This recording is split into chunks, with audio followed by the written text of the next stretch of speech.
Next po natin, juice for the liver po. Yan.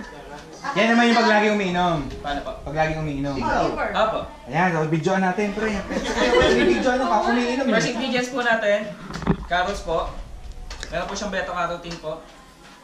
Ano yung Yes, option po. pag wala kami carrots? Pag walang carrots po, pwede po tayong cucumber po.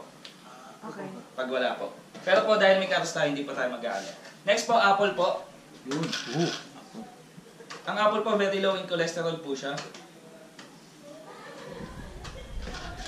Nag-juice na nga ako. Ang bilis mo. Then, one of the very rich in fiber po is pineapple. Ah. Wow.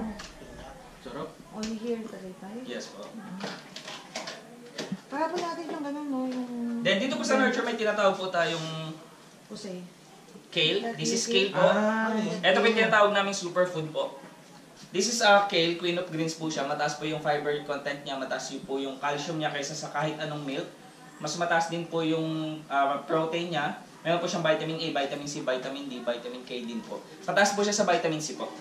So pwede po siya sa mga bata po. Mapait siya. Para siyang Pero may supermarket yan? Sa supermarket po siguro mga Mahal sa yan. 10% po, mga 2% lang po yung possible na magkaroon po nito sa supermarket po. Pero siguro makakalimang supermarket pero wala makikita. wala po kayo makikita po.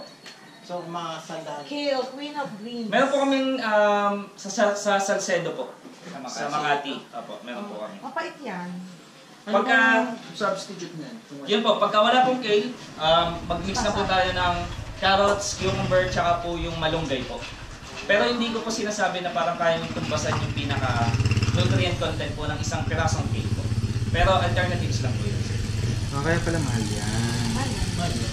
Ay, di, pero dito mura sa kanila.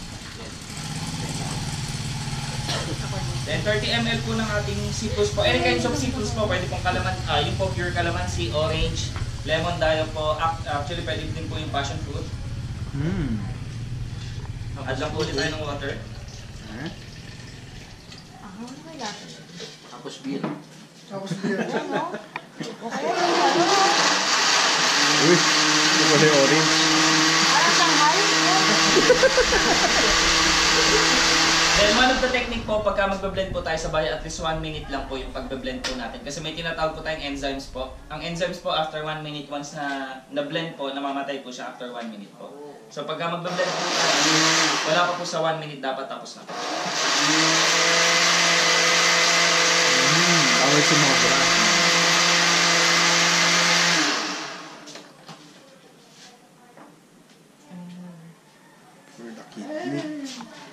Chat.